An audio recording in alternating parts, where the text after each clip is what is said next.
जिस देश में डेटा सबके लिए हो लेकिन दवा हर किसी के लिए ना हो, उस देश की दास्तान मैं आपको बताने जा रहा हूं। नमस्कार, आदाब, सत श्री अकाल दोस्तों, स्वागत है आप सबका मेरे YouTube चैनल स्वप्निल जंक्शन पर। और मैं आशा करता हूं कि आप सभी स्वस्थ और सुरक्षित होंगे। दोस्तों, आज मैं दोपहर में जब भोजन कर रहा था तो उस समय मैंने टीवी ऑन किया और उस समय मैंने आज तक न्यूज चैनल को ऑन किया और वहां पर एक खबर चल रही थी और एक खबर थी बिहार के आरा की। और जब मैं आपको बताऊंगा दोस्तों तो आपका मन क्रोध से भर जाएगा और आपका मन व्यथित भी हो जाएगा। वो खबर के बारे में आप सुनिएगा। दरअसल बिहार के आरा में एक शख्स भर्ती होता है, उसका ऑक्सीजन का लेवल कम हो जाता है और फिर वो भर्ती उसको कराया जाता है। लेकिन उसके बाद आप एक प्रकार से विडंबना देखिए या हमारे देश के लोगों का चरित्र देखिए, उनका हृदय देखिए कि वहां पर जो अस्पताल के बाहर दरअसल कुछ पोस्टर लगे होते हैं और वहां पर दो लोगों के नाम लिखे होते हैं कि आप इनसे संपर्क करें किसी भी सहायता के लिए या किसी भी जरूरत के लिए। और जब वहां पर आज तक के पत्रकार जो वहां पर रिपोर्टर होते हैं वो जब वो कॉल करते हैं तो उस दौरान जिस तरीके से फोन पर वो शख्स बात करता है, जिसे तथाकथित रूप से रखा जाता है कि आप सहायता के लिए हैं, वो वाकई में दुर्भाग्यपूर्ण है। मैं आपको कैसे बताऊं, उस शख्स को जिसे भर्ती कराने के लिए लाया जाता है उसकी कोई सहायता नहीं होती है और तय समय पर उसे इलाज नहीं मिलता है और वो अस्पताल की चौखट पर दम तोड़ देता है। अब आप सोचिए कि जो परिवार, जो तीमारदार उस मरीज को लेकर आए होंगे, आखिर उनकी क्या मनोदशा होगी। हमारे देश में दोस्तों आज ये सिर्फ एक घटना मैंने आपको बताई है, ऐसी बहुत सारी घटनाएं आ रही होंगी। ये तो वो घटनाएं हैं जिन्हें रिपोर्ट किया जा रहा है। लेकिन आप सोचिए कि हमारे देश के बड़े शहर तो दूर, जो ग्रामीण क्षेत्र हैं, आज वहां तक कोरोना पहुंच चुका है। और जब बड़ी बड़ी राजधानियों, बड़े बड़े मेट्रोपॉलिटन सिटीज में और नगर निगमों में जब वहां पर व्यवस्था नहीं है, जब वहां पर तमाम संसाधनों की कमी है, तो उसके बाद ग्रामीण क्षेत्रों का हाल क्या होगा। लेकिन मैं फिर से लौटना चाहूंगा उस देश के बारे में। आज उस देश की दास्तान मैं आपको बताऊंगा जिस देश में वाकई में दवा किसी के लिए मुहैया नहीं कराई जाती है लेकिन डेटा सबके लिए है। हमारी प्राथमिकता कहां पर है? हमारे देश में तमाम, आपने वो खबरें देखी होंगी हाल के अभी दिनों में सामने आ रही है, जहां पर किसी राज्य में वहां के मंत्री या वहां के विधायक या कोई केंद्रीय मंत्री दौरा कर रहे हैं या मुख्यमंत्री निरीक्षण करने के लिए अस्पतालों में पहुंच रहे हैं, सिर्फ और सिर्फ खाना पूर्ति करने के लिए, सिर्फ और सिर्फ फोटो सेशन कराने के लिए। आज आप कल्पना कीजिए दोस्तों कि इस देश के भीतर युद्ध का रण क्षेत्र बना हुआ है। ऑक्सीजन सिलेंडर, ऑक्सीजन और तमाम संसाधन, जितनी भी दवाइयां हैं, रेमडेसिविर हो, फेविपिराविर हो, फेविफ्लू हो, इन तमाम दवाओं के लिए आज देश रणभूमि में तब्दील हो गया है। मैंने कई सारी ऐसी वीडियोस सोशल मीडिया पर देखी जहां पर लिटरली एक सिलेंडर के लिए 4 से 5 लोग संघर्ष कर रहे हैं, लड़ रहे हैं। और मुझे कहने में बहुत दुख हो रहा है, लेकिन हो सकता है आने वाले समय में अगर ऐसी स्थिति रही तो हो सकता है लोग एक दूसरे की जान के दुश्मन भी बन जाएं, सिर्फ एक सिलेंडर के लिए। और वाकई में इस देश की स्थिति आप देखिए कि आईपीएल जैसे टूर्नामेंट को स्थगित कर दिया जाता है अनिश्चित काल के लिए, क्योंकि वहां पर कुछ खिलाड़ियों के टेस्ट पॉजिटिव आए हैं, कोरोना टेस्ट। लेकिन इस देश में चुनाव उसी पूरे फ्लो के साथ होते हैं, पूरे धुआंधार प्रचार और उतनी ऊर्जा के साथ कराए जाते हैं। ये कैसे डबल स्टैंडर्ड्स हैं? एक बात मैं दोस्तों आपको बताना चाहूंगा कि बहुत सारी ऐसी खबरें पिछले कुछ दिनों में सामने आ रही हैं और औसतन अगर मैं बात करूं तो रोजाना ये खबरें आपके सामने आती हैं कि फला जगह पर आपको देखेंगे कि रेमडेसिविर की कालाबाजारी हो रही है। जो इंजेक्शन चंद रुपयों का है या चंद हजारों रुपयों का है, वो बेचा जा रहा है 30,000, 40,000, 50,000 तक का एक इंजेक्शन। कई जगह ऐसी भी खबरें सामने आ रही है कि जो लोग फेविपिराविर या फेविफ्लू या रेमडेसिविर की बात करूं तो नकली दवा बेच रहे हैं। ऐसे बहुत सारे लोग पकड़े गए हैं, चाहे भोपाल से पकड़े गए हो, चाहे इंदौर से पकड़े गए हो, चाहे दिल्ली से पकड़े गए हो, चाहे कोटद्वार से पकड़े गए हो। देश के ऐसा कोई कोना नहीं है जहां से ऐसे घटिया लोग पकड़े ना जा रहे हो, जो इस समय भी, इस आपदा के समय को भी इसको कहीं ना कहीं इसका इस्तेमाल अपने फायदे के लिए कर रहे हैं। इसी के साथ साथ मैं आपको बताना चाहूंगा कि इस देश में आप देखिए कि लॉकडाउन ही एकमात्र विकल्प बचता है।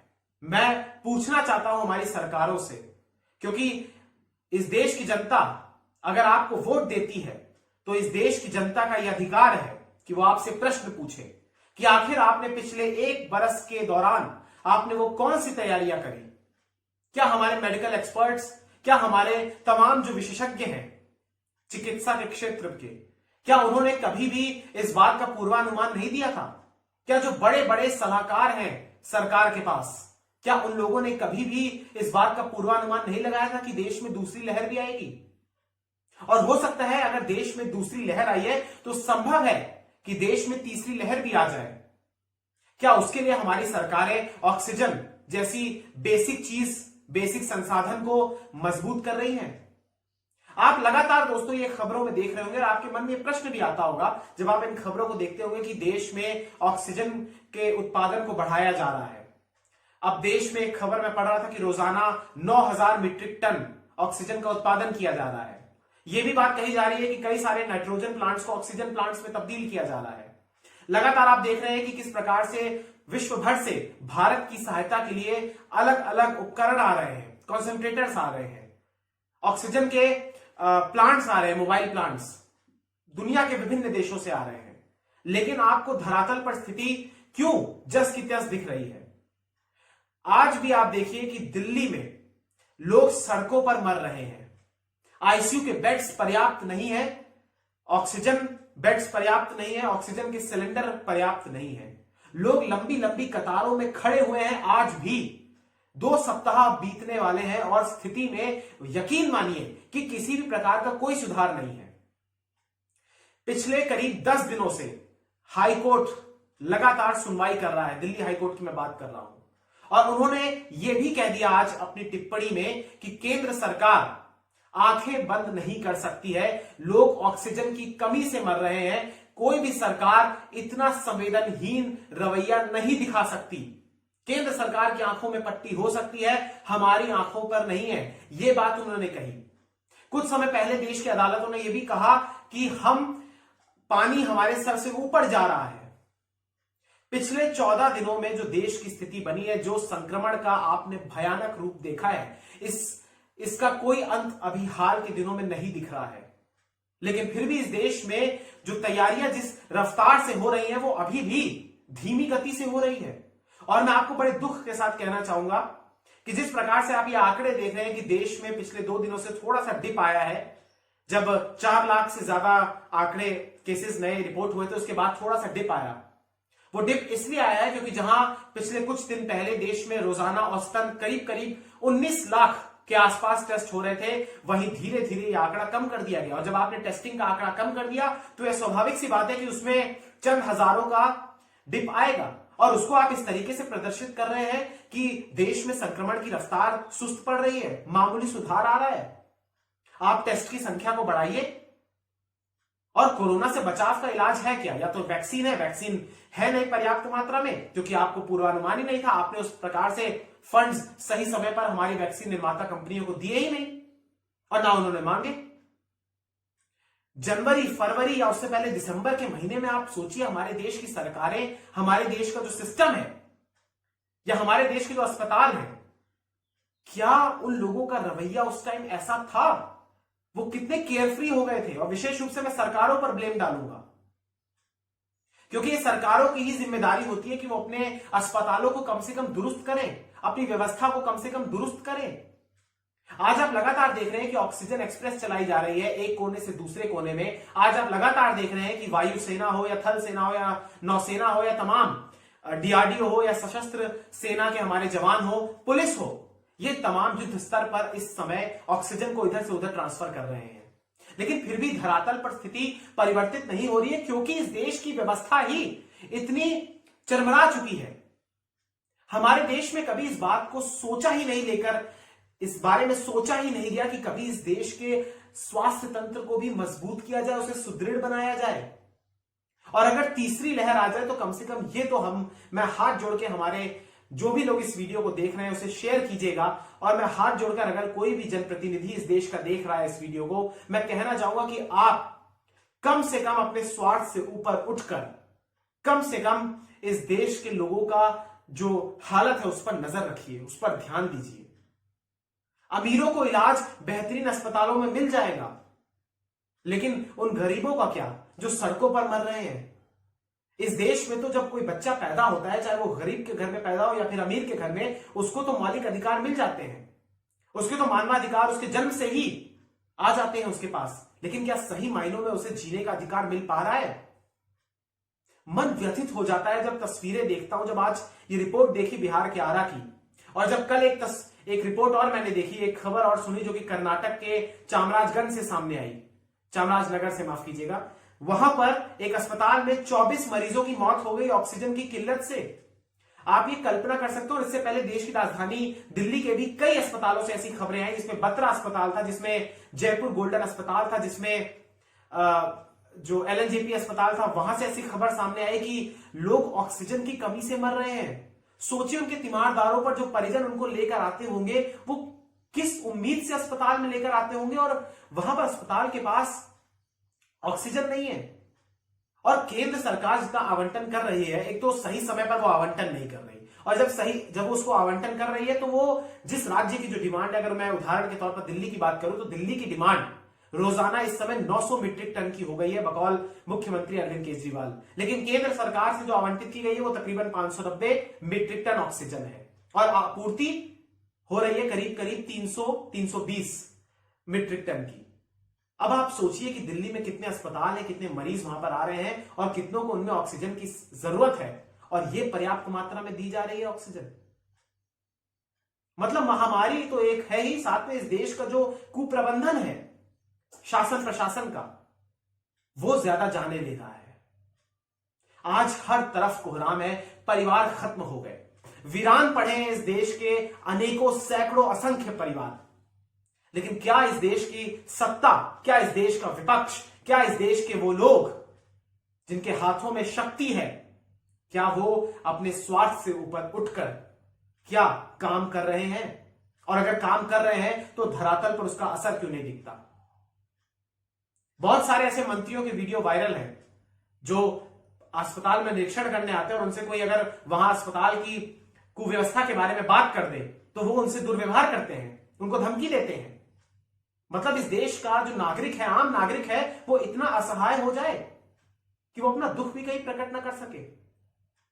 इस देश के अस्पताल, नर्सिंग होम कोर्ट में गुहार लगा रहे हैं। इस देश की सरकारें हमारी सेना से गुहार लगा रही हैं कि आप सहायता कीजिए। सोचिए ये स्थिति आ गई है। पिछले 1 बरस में आखिर क्या तैयारियां की हैं, इसका ब्यौरा तमाम सरकारों को पेश करना चाहिए। आज आपने लॉकडाउन लगाया है, आपने तमाम लोगों के जीवन को बर्बाद कर दिया है, चाहे स्टूडेंट्स हो, चाहे कोई भी तबका हो, कोई भी क्षेत्र हो। आज किसानों की वजह से ही आप देश में अगले 2 महीनों के लिए, चाहे केंद्र सरकार हो चाहे दिल्ली सरकार हो, अगले 2 महीनों के लिए आप अनाज लोगों को फ्री में बांट रहे हैं जो देश के गरीब हैं। किसान नहीं होते तो क्या आप अनाज भी बांट पाते? इस देश की व्यवस्था किस प्रकार से डेवलप की गई है, या ये देश किन रास्तों पर चल रहा है, ये सोचने की जरूरत है। और हर नागरिक को अपने हुक्मरानों से सवाल करने की आवश्यकता है, चाहे आप ट्विटर के माध्यम से करें, चाहे फेसबुक के माध्यम से करें, चाहे यूट्यूब के माध्यम से करें, या चाहे अन्य किसी सोशल मीडिया प्लेटफॉर्म के माध्यम से करें। लेकिन सच यही है कि इस देश में प्राथमिकताएं कुछ और हैं और जनता का दर्द कुछ और है, और शायद सरकारों का कोई सरोकार नहीं है, इसलिए उन्हें आखिरी तौर पर यही विकल्प दिखता है कि हम लॉकडाउन लगा दें ताकि कुछ दिनों के लिए राहत मिल जाए। और इस देश के भीतर मौत की संख्या को, मौत के आंकड़े को महज एक संख्या के तौर पर देखा जा रहा है। कोई उस दर्द को फील कर सकता है, उस महसूस कर सकते हैं ये सियासतदान कि किसी का कोई अपना चला गया? शायद करते होते तो इनके अंदर संवेदनाएं होती। ये अभी भी संख्या को या आंकड़े को सिर्फ एक नंबर के तौर पर देख रहे हैं। सोचिए 3000 लोग रोजाना उनकी मृत्यु हो जा रही है, और ये तो सरकारी आंकड़े हैं। जो तस्वीरें हैं, जो शमशान घाट या कब्रिस्तान की जो वीडियोस वायरल हो रही हैं, जो अलग अलग स्टिंगर्स, अलग अलग करस्पॉन्डेंट्स या अलग अलग लोग सोशल मीडिया के माध्यम से वायरल कर रहे हैं, वो किसी और चीज की ओर संकेत कर रही है। बहुत दुखद है, बहुत दुखद है। और उन लोगों को भी मैं कहना चाहूंगा जो इस समय भी अपना सब कुछ बेचकर, अपना जमीर बेचकर रेमडेसिविर जैसी दवाओं का, इंजेक्शनों का, या तमाम जो भी लाइफ सेविंग ड्रग्स हैं, जीवन रक्षक दवाएं हैं, उनका डुप्लीकेट तैयार कर रहे हैं, उनकी कालाबाजारी कर रहे हैं। शर्म आनी चाहिए उन लोगों को। और जाते जाते एक बात दोस्तों मैं और कहना चाहूंगा कि अपना बहुत ख्याल रखिए, क्योंकि इस देश की सरकारों ने अपने हाथ खड़े कर दिए हैं। और आप ही से मैं प्रार्थना करना चाहूंगा कि आप अपना बहुत ख्याल रखिए। बाहर मत जाइए, बहुत जरूरी हो तभी जाइए, और डबल मास्क लगाकर जाइए, और भीड़ भाड़ वाले क्षेत्र में बिल्कुल मत जाइए। इंतजार कर लीजिए, क्योंकि इस देश की सरकारों ने, इस देश के सिस्टम ने हाथ खड़े कर दिए हैं। बहुत बहुत शुक्रिया, बहुत बहुत धन्यवाद। जय हिंद, जय भारत, वंदे मातरम, इंकलाब जिंदाबाद, सत्यमेव जयते। नमस्कार।